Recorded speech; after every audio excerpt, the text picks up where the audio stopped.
پہلی آیت لکھا ہوا ہے، جب اس نے 7ویں مہر کھولی تو آدھے گھنٹے کے قریب آسمان میں خاموشی رہی۔ یہاں پر عجیب بات ہوئی ہے کہ آدھا گھنٹہ خاموشی۔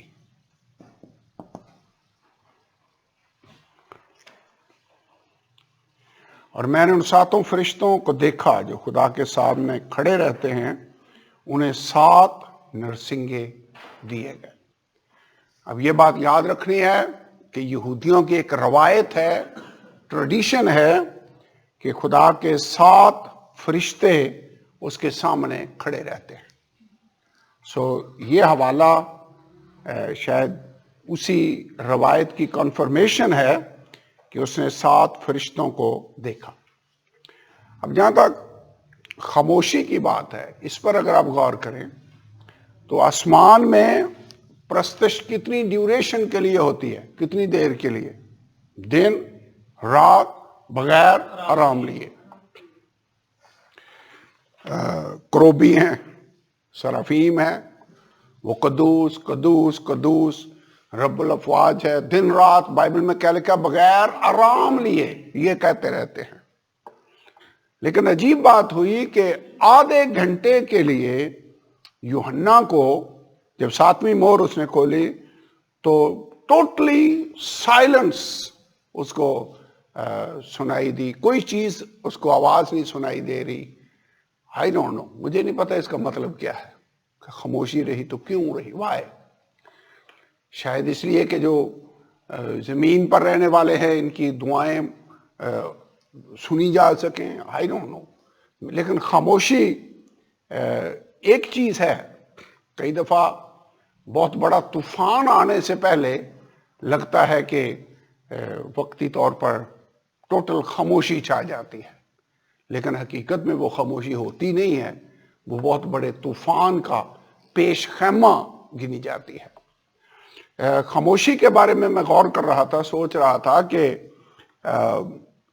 کئی دفعہ خدا کے لوگوں کی ہسٹری میں بھی، زندگی میں بھی ایسے ٹائم آئے جب خدا خاموش ہو گیا، اس نے کوئی جواب نہیں دیا۔ آپ کو یاد ہے ملاکی کی کتاب سے لے کر متی کی انجیل تک 400 سال خاموشی کے رہے۔ There was no prophecy, there was no voice heard from God۔ اور پھر بیابان میں خدا کا کلام زکریا کے بیٹے یوحنا پر نازل ہوا۔ یہاں پر زمین پر خاموشی نہیں ہے، یہاں پر آسمان میں خاموشی ہے۔ تو اس کے بارے میں مجھے تو یہ لگتا ہے کہ یہ جو ججمنٹس آنے والی ہیں، جیسے کہ بہت بڑا تلاطم ہے جو دنیا میں آنے والا ہے، طوفان ہے جو آنے والا ہے، اس سے پہلے کی ایسے خاموشی ہے، لیکن اس کے بعد ہلچل ہی ہلچل ہے اور طوفان ہی طوفان ہے۔ چونکہ اگلی آیتیں اگر آپ پڑھیں تو 7 نرسنگے کھڑے ہوئے۔ پہلے بھی ہم نے کیا پڑھا ہے؟ سب سے پہلے ہم نے مہریں دیکھی تھی، یاد ہے؟ 7 مہریں کھلی، اور جب 7ویں مہر کھلی ہے تو آدھے گھنٹے کے لیے خاموشی ہوگی۔ یہ بھی پاسبل ہے کہ یہ خاموشی اگلی جو فیز نرسنگوں کی شروع ہونے والی ہے اس کے لیے خاموشی ہو، وقفہ ہو، کہ اس کے بعد جو ججمنٹ ہے وہ موروں والی ججمنٹ ختم ہو گئی ہے اور اب نرسنگوں کی جو ججمنٹ ہے وہ شروع ہونے والی ہے۔ خاموشی ہوگی، آدھے گھنٹے تک اس نے کچھ بھی نہیں سنا۔ اوکے، تیسری آیت لکھا، پھر میں نے ایک اور فرشتہ کو عود سوز لیے ہوئے، ایک اور فرشتہ سونے کا عود سوز لیے ہوئے آیا، قربان گاہ کے اوپر کھڑا ہوا اور اس کو بہت سا عود دیا گیا۔ عود جو ہے اس کے لیے انگریزی میں لفظ استعمال ہوتا ہے انسینس۔ انسینس کا مطلب بخور جو جلایا جاتا ہے اور اس کا دھواں، خوشبودار جو دھواں آسمان کی طرف بلند ہوتا ہے، اس کو انسینس کہا جاتا ہے۔ جیسے یہ اگربتیاں آپ نے دیکھی ہوگی، سیم کائنڈ آف آئیڈیا. اچھا، اس کو بہت سا عہد دیا گیا تاکہ سب مقدسوں کی دعاؤں کے ساتھ اس سنہری قربان گاہ پر چڑھائے جو تخت کے سامنے ہے. یہ فرشتہ سونے کا عود سوز بنا ہوا ہے، اس میں بہت سارا بخور اس نے ڈالا ہوا ہے، اور یہ خدا کے سامنے اسے پیش کرنے لگا. آپ کو یاد ہے یہ کاہن کام کیا کرتا تھا؟ بخور کی قربان گاہ ہوتی تھی جہاں پر وہ بخور جلایا کرتا تھا، بخور دان ہوتے تھے. فیکٹ یہ ہے کہ جو کچھ آسمان میں ہو رہا ہے، وہ جو زمین پر خیمہ بنایا گیا، وہ اس آسمانی خیمے کی ایک مثال تھی. اسی نمونے پر بنایا گیا، اسی پیٹرن پر یہ تیار کیا گیا. سو وہاں پر بھی وہ چڑھایا جا رہا ہے. لیکن دیکھیں لکھا مقدسوں کی دعاؤں کے ساتھ اسے قربان گاہ پر چڑھایا. چوتھی آیت، اور اس عود کا دھواں فرشتہ کے ہاتھ سے مقدسوں کی دعاؤں کے ساتھ خدا کے سامنے پہنچ گیا، اور فرشتہ نے عود سوز کو لے کر اس میں قربان گاہ کی آگ بھری اور زمین پر ڈال دی، اور گرجیں اور آوازیں اور بجلیاں پیدا ہوئیں اور بھونچال آیا. میں یہاں پر ایک بات کہنا چاہتا ہوں، وہ یہ ہے کہ بخور جلانا ایسے لگتا ہے جیسے رسم ہے. کاہن ایک رسم سر انجام دیا کرتا ہے. کئی دفعہ ہم سمپلی رسم سر انجام دیتے ہیں، خدا ہے جو اس کو بیک اپ کرتا ہے. مثال کے طور پر بیماروں کے لیے دعا کرو، وہ خداوند کے نام سے اس کو تیل مال کر اس کے لیے دعا کریں. وہ آئل کے ساتھ انوائنٹ کرنا ایسے ہی لگتا ہے جیسے مسا کی ایک ٹائپ ہے، لیکن جب ایسے کیا جاتا ہے تو لکھا ہے جو دعا ایمان کے ساتھ ہوگی اس کے باعث سے بیمار بچ جائے گا اور خدا اسے اٹھا کھڑا کرے گا. بائبل میں اس کی ایگزامپل ہے کہ سیموئل نبی نے وہ اس سینگ میں تیل بھرا، لے جا کر اس نے داؤد پر انڈیلا، اس کو مسا کیا. وہ تو ایک انسان ہے نا جو تیل کے ساتھ مسا کرا، وہ تیل سپیشل تیل تھا. لیکن لکھا اس دن سے آگے کو خدا کی روح زور سے داؤد پر نازل ہوتی ہے. اس کا مطلب جو کچھ سیموئل نے کیا، خدا نے اس کی تصدیق کی پاک روح کو نازل کر کے. یہاں پر بھی خالی اگر سرمنی ہو، خالی اگر رسم ہی پرفارم کی جائے تو اس میں پاور نہیں ہے. لیکن یہاں پر انسینس پیش کیا جا رہا ہے تو 7 مقدسوں کی دعائیں بھی ہیں، وہ ایفیکٹو ہے. انفیکٹ یہ جو بخور ہے یہ دعا کی ایک مثال ہے، دعا کی تشبیہ ہے. میرا ہاتھ اٹھانا شام کی قربانی کی مانند ہو، میری دعا ہن تیرے حضور وچ. یاد وانگ بخور دے جا. کون سا زبور ہے؟ زبور 141. وہاں پر ڈائریکٹلی بخور کو دعا کے ساتھ تشبیہ دی گئی ہے. میں کہنا یہ چاہتا ہوں کہ ہم جو بھی رسومات کریں، خدا کا مسا اس پر ہوگا تو پھر وہ پاورفل ہے. خالی رسموں سے بات نہیں بنے گی. کئی دفعہ اگر کرسچینٹی میں بھی صرف رسمیں ہی رہ جائیں اور خدا کا ہاتھ اور خدا کا مسا اٹھ جائے تو وہ خالی کھوکھلا پن رہ جائے گا. آپ کو یاد ہے ایک دفعہ خدا کا روح جب ان سے جدا ہو گیا، جلال اسرائیل سے جاتا رہا، تو فلسطینیوں نے حملہ کر دیا. اسرائیلیوں نے سوچا اوکے اب امید کی صندوق کو میدان میں لے آتے ہیں جو خدا کی حضوری کا سمبل ہے. سمبل سے تو بات نہیں بنے گی، ایکچولی خدا کی حضوری ہمارے درمیان ہونی چاہیے. لیکن یہاں پر میں نوٹ کر رہا تھا کہ یہ خالی عود کا دھواں ہی نہیں، لکھا مقدسوں کی دعاؤں کے ساتھ اسے خدا کے حضور میں پہنچا دیا گیا. دوسری بات، ہم نے پچھلے چیپٹر میں بھی یہ بات نوٹ کی تھی کہ مقدسوں کی جو دعائیں ہیں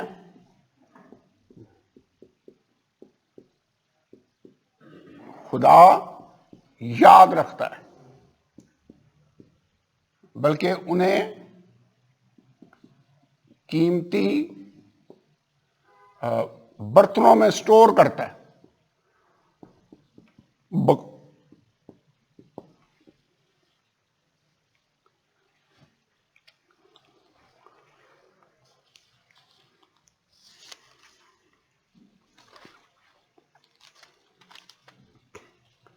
پانچواں باب 8ویں آیت ہم نے دیکھی تھی, پڑھی.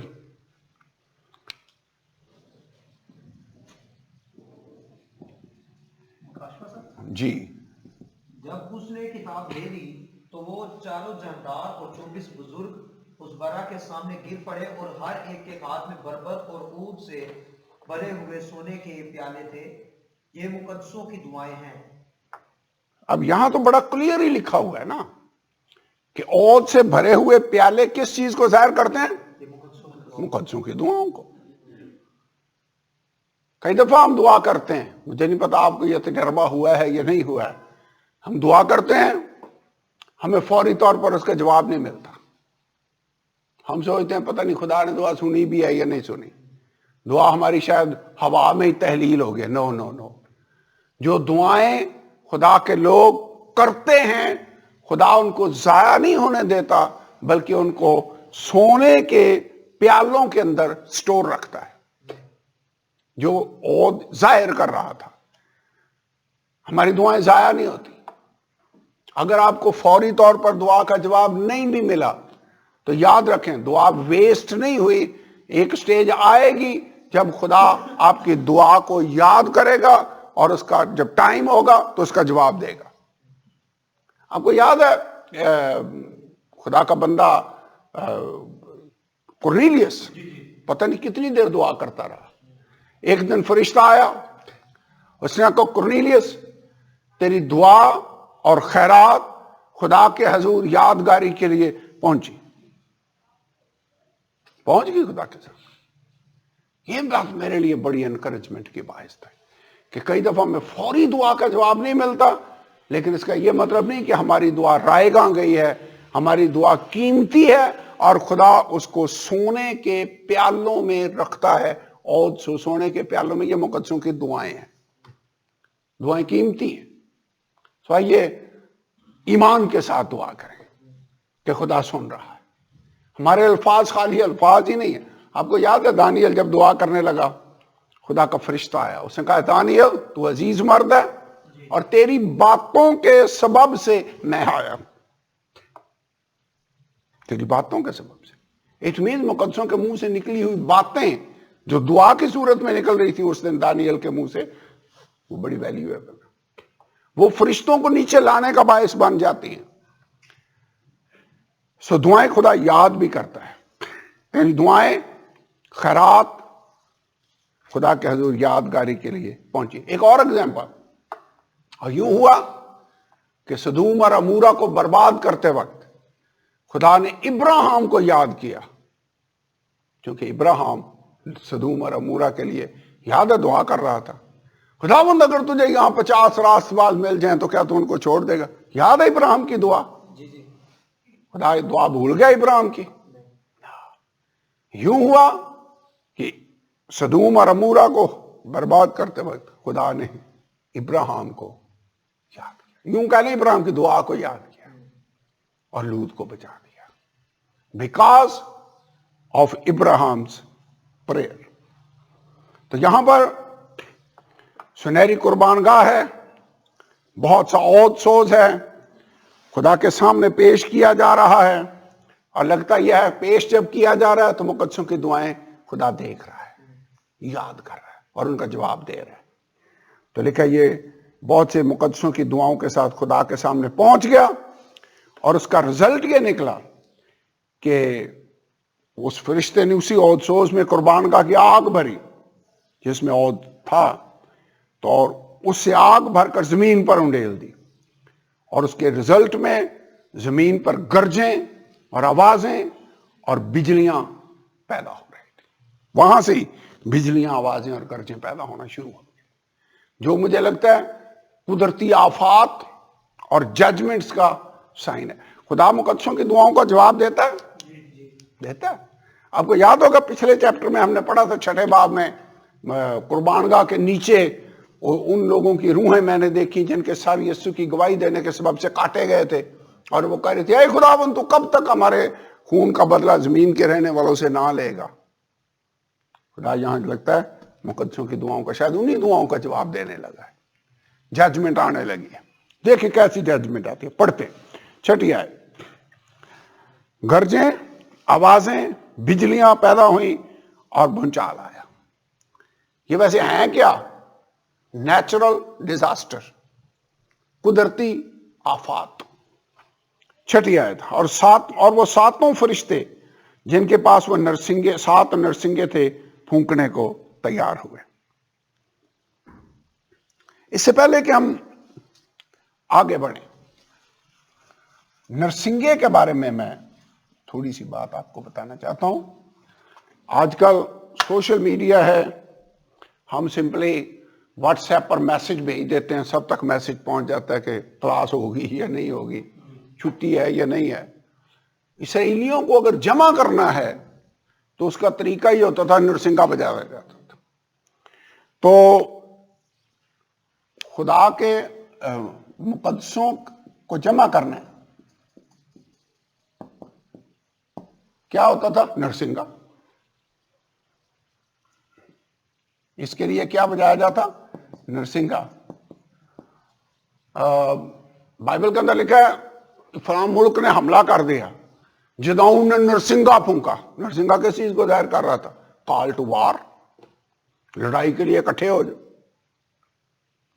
ٹھیک ہے، لڑائی کے لیے۔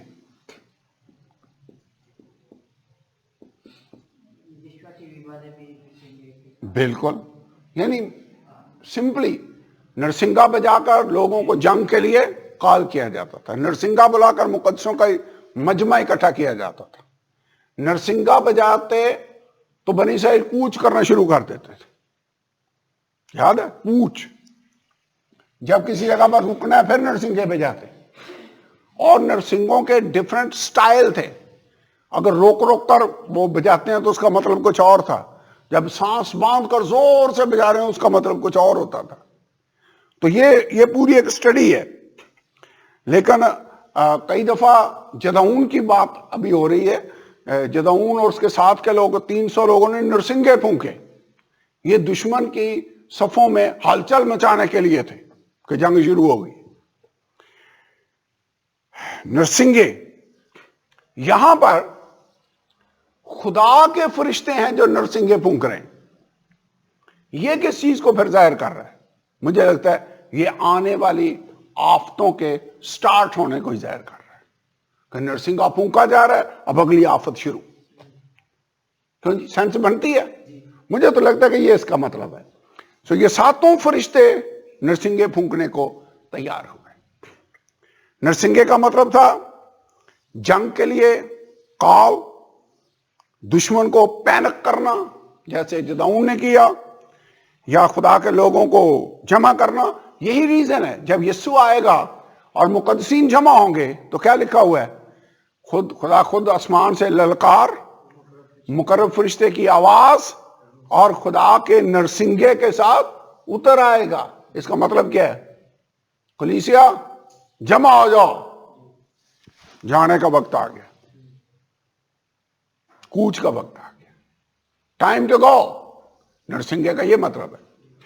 تو یہ یاد رکھنا ہے، یہ کوشچن آ سکتا ہے کہ نرسنگے کا مطلب کیا ہوا کرتا تھا اولڈ ٹیسٹمنٹ کے اندر۔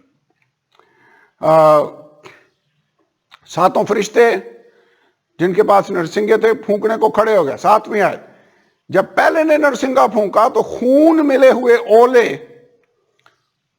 اور آگ پیدا ہوئی اور زمین پر ڈالی گئی، اور 1/3 زمین جل گئی اور 1/3 درخت جل گئے اور تمام ہری گھاس جل گئی۔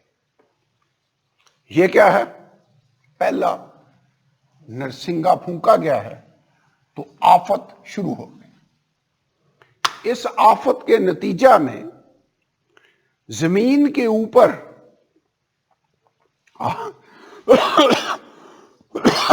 آگ، خون ملے ہوئے اولے. اولے کیا ہوتے ہیں ویسے؟ برف ہے نا جو جم کر اوپر سے نیچے گرتی ہے, لیکن ان میں بلڈ ملا ہوا ہے. مجھے نہیں پتا یہ کیا ہے. ہو سکتا ہے یہ کسی آتش فشاں سے نکل رہی ہو کہ آگ بھی بیچ میں ہے اور جم کر بھی نیچے آ رہی ہے. I don't know. کیونکہ آتش فشاں جب پھٹتے ہیں تو کتنوں نے آتش فشاں دیکھے ہیں. ابھی پچھلے دنوں ہوائی کا سب سے بڑا دنیا کا جو آتش فشاں ہے وہ پھٹا ہے کافی سالوں کے بعد, اور اس کی کئی دفعہ جو دھواں اور وہ گندک اور وہ آگ میلوں اوپر جاتی ہے, اور اس کے بعد اوپر جاتی ہے تو نیچے بھی آتی ہے. تو جب نیچے آتی ہے تو جدھر جدھر وہ جاتی ہے تباہی مچاتی جاتی ہے. اور بہت سارے عالموں کا خیال ہے کہ سدوم اور عمورہ جو برباد ہوئے تھے, آسمان سے آگ اور گندک جو برس رہی تھی, وہ بیسیکلی آتش فشاں تھا بہت بڑا جو بحر مردار کے نیچے ہے جو پھٹا تھا. That is what happened. آسمان سے آگ اور گندک برسنا یہ اسی بات کو ظاہر کرتا تھا. تو یہاں پر بھی زمین پر خون ملے ہوئے اولے, شاید ریڈ کلر کی وجہ سے وہ خون ملے ہوئے اولے انہیں کہہ رہا ہے, اور آگ پیدا ہوئی, زمین پر ڈال دی گئی, اور اس کا رزلٹ کیا نکلا؟ جدھر جدھر وہ لاوا بہتا جاتا ہے زمین جلتی جاتی ہے. کوئی ہری چیز بچتی ہے؟ کچھ بھی نہیں بچے گا. نو. تہائی زمین جل گئی. تہائی سرسبز جو ایریاز ہیں, جو گرینری ہے, تہائی درخت جل گئے, تمام ہری گھاس جل گئی. یہ ویسے آفت ہے, یہ تو خدا کی طرف سے آفت ہے. ہمارے ملک میں انسان خود ہی درخت کاٹ کاٹ کر یہ والا کام کرتے جا رہے ہیں, گرینری ختم کرتے جا رہے ہیں. لیکن یہاں پر تہائی زمین, پوری زمین کتنی بڑی ہے, اور اس کا اگر 1/3 درخت بھی جل جائیں اور ہری گھاس بھی جل جائے اور زمین جل جائے تو کتنی بڑی آفت ہوگی. یہ ہے قدرتی آفت. اسی لیے نرسنگے جب پھونکا جاتا ہے تو ایک آفت شروع ہوتی ہے. جب ہم کہتے ہیں نا مسیح یسوع نے ایک فرمایا کہ اس وقت ایسی بڑی مصیبت کا وقت ہوگا کہ نہ دنیا پر پہلے آیا اور نہ اس کے بعد ہوگا. یہ ہیں آفتیں جو اس زمین پر آنے والی ہیں. ہمیں دعا کرنی چاہیے کہ تم کو ان آنے والی آفتوں سے بچنے اور ابن آدم کے حضور کھڑے ہونے کا مقدور حاصل ہو. لیکن اگر دنیا توبہ نہیں کرتی تو انہیں ان مصیبتوں میں سے گزرنا پڑے گا. They will have to go through that. 8ویں آیت کیا ہوا؟ ہاں 8ویں آیت. اور جب دوسرے فرشتہ نے نرسنگا پھونکا تو گویا آگ سے جلتا ہوا ایک بڑا پہاڑ نہیں تھا, یوحنا کو لگ رہا تھا کہ گویا بڑا پہاڑ ہے جو سمندر میں آ کر گر گیا, اور تہائی سمندر خون ہو گیا. سمندر کی تہائی جاندار مخلوقات مر گئی اور تہائی جہاز تباہ. ویسے کتنے جہاز ہیں جو پوری دنیا کے سمندروں میں پھر رہے ہیں, ان کا 1/3 تباہ ہو جائے. تہائی جو سمندر کی مخلوقات ہیں, اور یاد رکھیں سمندر میں صرف مچھلیاں ہی نہیں ہیں, اور بھی بہت ساری مخلوقات ہیں, بڑے بڑے سمندر, وہ مر گئے اور سمندر خون بن جائے. سمیل بھی آئے گی. ویسے جدھر جدھر کراچی میں تو اسپیشلی حالات خراب ہوں گے, جب ادھر سے ہوا چلے گی تو پانی خون بنا ہوا ہے, مخلوقات مر گئی ہیں, اور سمندری جو جہاز ہیں وہ بھی تباہ ہو گئے ہیں. تو یہ بھی ڈیزاسٹر ہے. پہلی آفت کس پر آئی ہے؟ زمین پر. تہائی زمین خون بن گئی, تہائی زمین جل گئی, گھاس درخت وہ سارے جل گئے. اس کے بعد بہت بڑا پہاڑ. کئی لوگ یہ سوچتے ہیں کہ شاید یہ جو ہمارے ارد گرد سیارے پھر رہے ہیں, ستارے ہیں, ان میں سے کوئی بہت بڑا ستارہ گرے گا اور یہ سارا کام ہو جائے گا. کیونکہ دیکھ وہ کیا رہا کہ ایسے جیسے بہت بڑا پہاڑ ہی آ کر سمندر میں گر گیا. تو یہ پاسبل ہے.